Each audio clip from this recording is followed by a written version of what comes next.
Menteri Luar Negeri negara-negara Arab akhirnya berkumpul di Riyadh, Arab Saudi sebagai respons keras atas serangan rudal Iran ke kilang-kilang minyak mereka.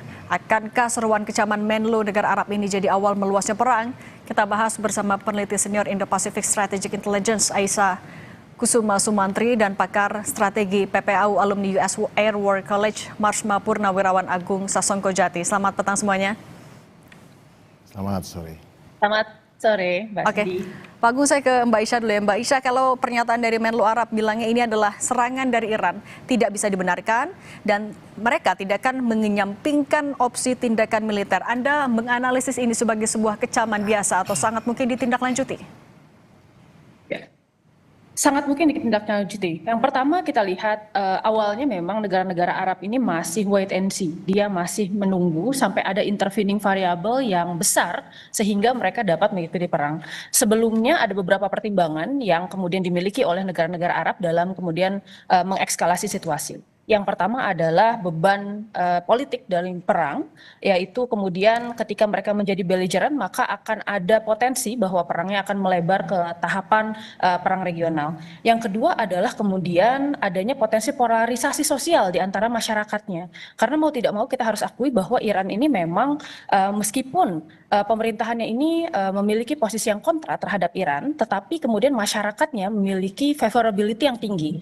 Karena mau tidak mau kita akui bahwa Iran ini merupakan salah satu negara yang berani untuk kemudian menentang kekejaman Israel di Palestina, sehingga kemudian favorable pandangan dari masyarakat Arab terhadap Iran itu sendiri. Baik, tapi kalau bentuk tindak lanjut yang mungkin dilakukan ini sampai ke serangan fisik atau hanya tekanan politik?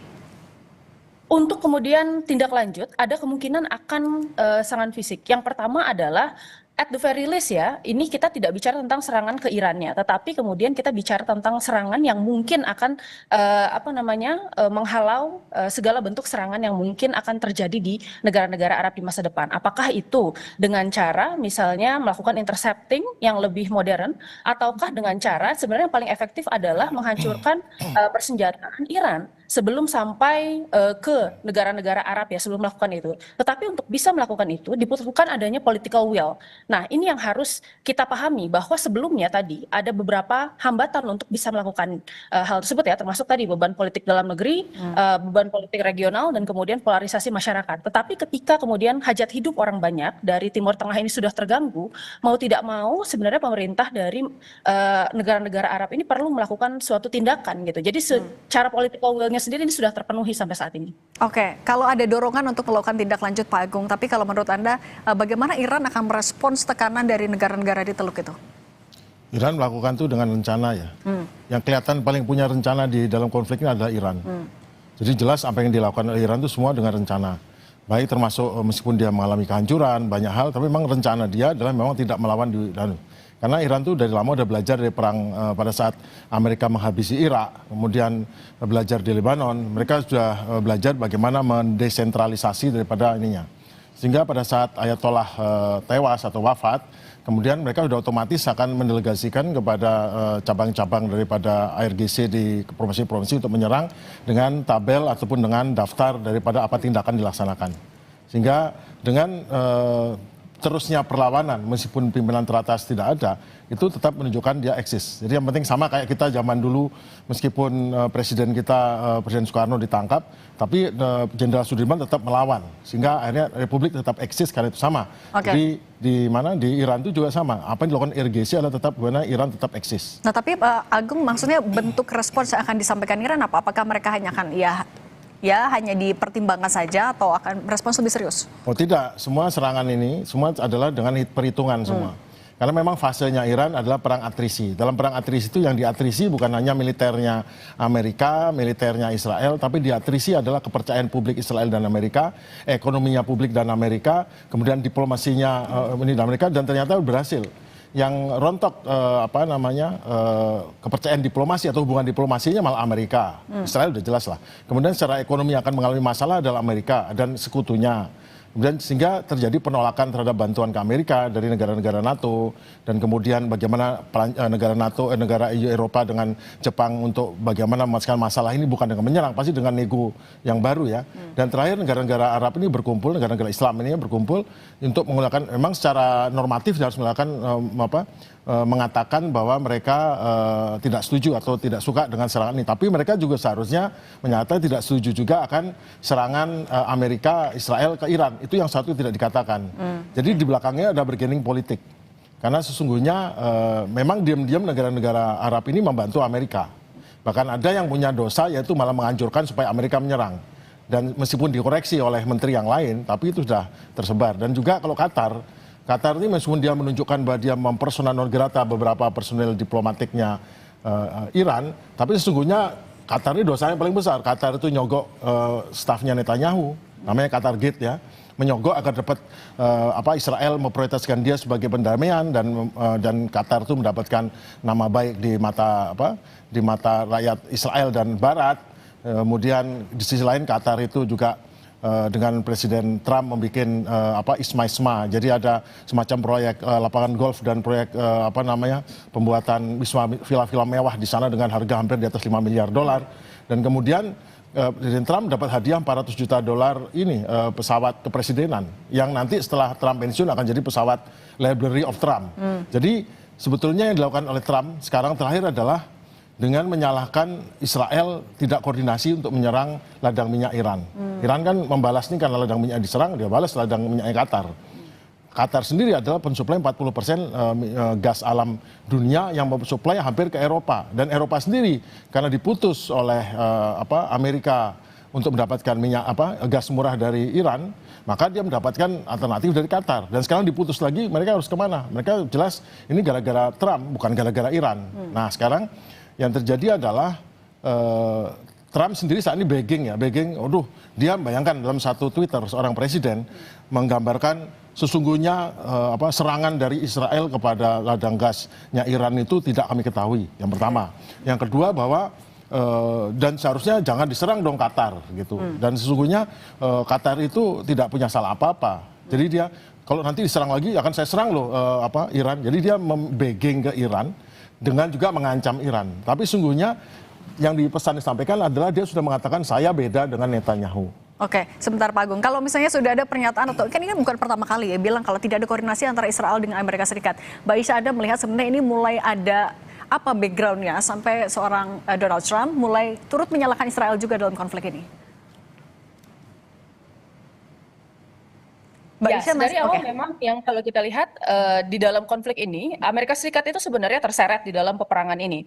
Karena yang sejak awal dari kita lihat dari tahun 2025, serangan Roaring Lion pertama, saat itu memang backgroundnya itu adalah retaliasi ya, atas kemudian serangan Iran waktu itu ke Tel Aviv, lalu kemudian akhirnya Tel Aviv melakukan serangan balik dengan kemudian lebih besar-besaran. Dan saat itu mau tidak mau Amerika Serikat terseret di tengah. Nah sekarang sebenarnya lebih preemptif. Nah kita lihat sebenarnya dari Israel sendiri sudah ada sebenarnya lobby-lobby untuk bisa menyerang Iran.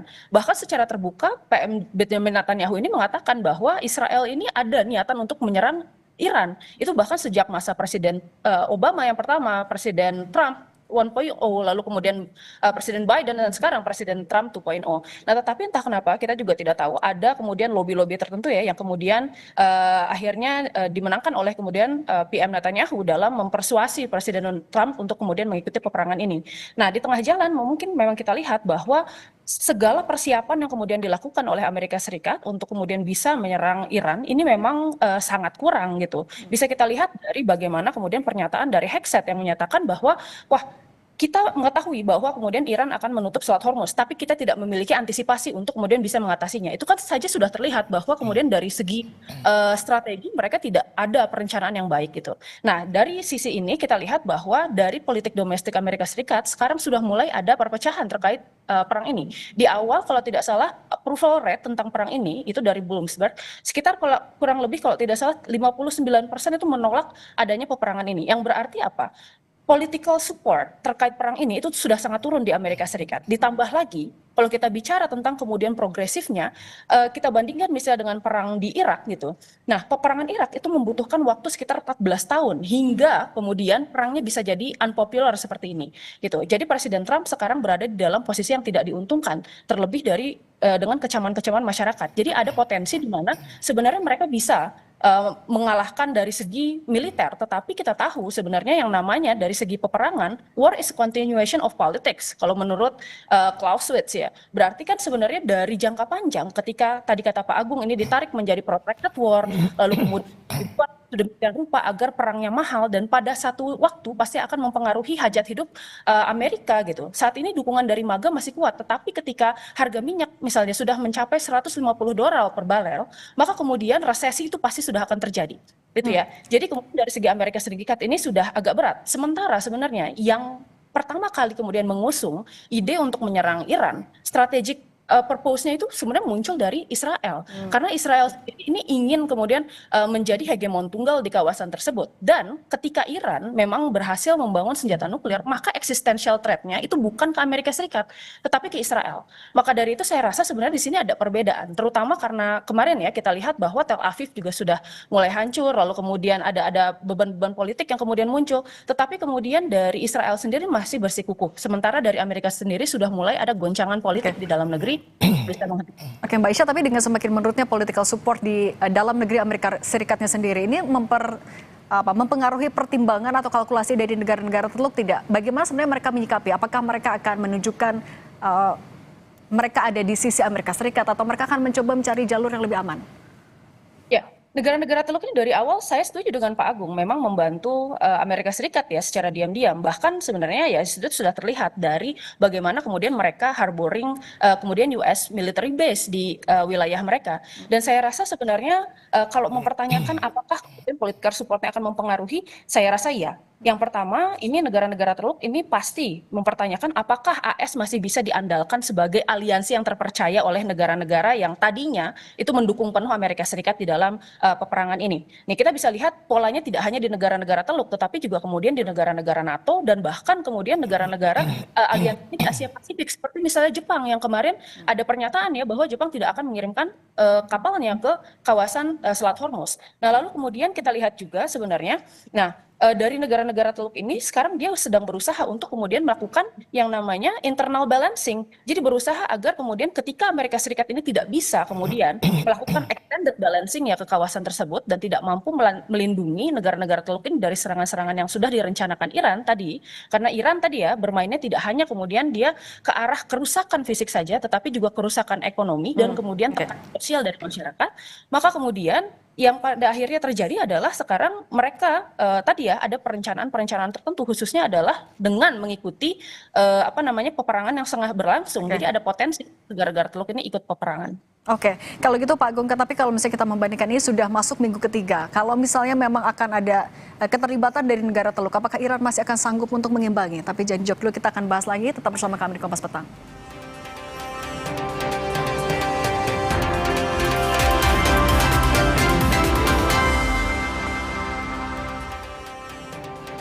Oke, melanjutkan dialog yang tadi Pak Agung. Kalau misalnya kita perhitungkan secara logistik kemudian kekuatan militer, sebenarnya apakah negara-negara Arab ini punya posisi yang kuat untuk mengultimatum Iran? Negara-negara Arab ini bisa menyerang Iran, mereka punya peralatan yang modern dan segala macam. Cuman masalahnya sanggup nggak mereka bertahan dari balasan Iran? Itu pertanyaannya. Oke. Karena ini target risk environment. Jadi tetangga-tetangganya itu semua dalam jangkauan rudal jarak pendeknya Iran aja sampai ya. Dan semua itu penuh dengan target enak yang tinggal dihajar saja dan membuat mereka ini milih mana. Dia menyerang target Iran, oke lah sekarang dia ngomong Iran, oke Iran, saya nggak nyerang kamu, jangan nyerang saya, oke udah. Itu lebih baik begitu daripada dia menyerang Iran. Sekali dia menyerang target Iran apa yang mau diserang sama dia? Apa dia mau nyerang salinasinya Iran atau menyerang kilang minyaknya? Jelas nggak mungkin. Kalau dibalas kan dia juga celaka. Apa menyerang mana? Mungkin malah sama Iran, mungkin nanti koordinasi nyerang apa. Mungkin itu yang terjadi, minta koordinasi nyerang sesuatu yang nggak bermakna, kosong, diserang, contoh atau memberikan biar mereka kelihatan. Tapi saya kira nggak akan begitu, karena pertanyaannya bukan apakah mereka bisa menyerang Iran, bisa. Tapi pertanyaan lebih bagusnya, apakah mereka sanggup bertahan dari serangan Iran? Oke, tapi kalau pertanyaannya dibalik, ketika misalnya negara-negara Iran sudah solid nih, mereka tidak mau lagi oke, seperti yang tadi dibilang, tidak akan menyampingkan tindakan militer. Apakah tapi kalau Iran sendiri akan mampu mengimbangi? Iran mampu, karena negara Arab itu yang nggak mampu mengimbangi Iran. Iran dia dihajar Amerika aja, sekarang dia masih kuat dan masih bisa menyerang balik ya. Dan negara-negara ini mau nyerang apa? Apa mereka mau bermusuhan sama Iran? Kan tidak. Oke. Dia kan ingin memberikan pesan. Jadi semua tindakan militer, tindakan diplomasi itu memberi pesan. Nah sekarang saya kembali ke Donald Trump. Donald Trump itu kan sekarang dia ambiguity, uncertainty. Kenapa? Karena sungguhnya Donald Trump ini pengen exit strategi yang baik dan semua hal yang ribet ini membuat dia jadi kesulitan untuk pergi. Dengan dia sudah menyerang Netanyahu, artinya Netanyahu bagi dia itu nggak berarti apa-apa dibandingkan dengan keselamatan dirinya sendiri, keselamatan bisnisnya dia di Qatar. Dan dia sudah bilang itu kepada Iran, saya nggak ikut tanggung jawab untuk nyerang ini, artinya jangan diserang bisnis saya. Karena bisnisnya berupa properti itu dengan mudah bisa dihancurkan. Dan sudah dibilang kan sama Iran, saya akan hancurkan bisnisnya Trump dimanapun. Karena dia tahu di Qatar itu investasi 5 miliar dolar lebih, total 10 miliar dolar, yang 10 miliar itu banyak sekali dan dia bisa merusak masa depan Trump, karena serangannya kan tidak dibatasi dengan wilayah, dia bisa balas nyerang karena seperti kapalnya Iran diserang di perairan internasional, dia punya hak untuk menyerang Amerika dimanapun juga. Kan Amerika nggak mau eskalasi seperti itu gitu. Jadi gini intinya, Amerika itu pengen perang cepat selesai, nanti pindah ke yang baru. Ternyata Iran menggunakan strateginya ini dilama-lamain.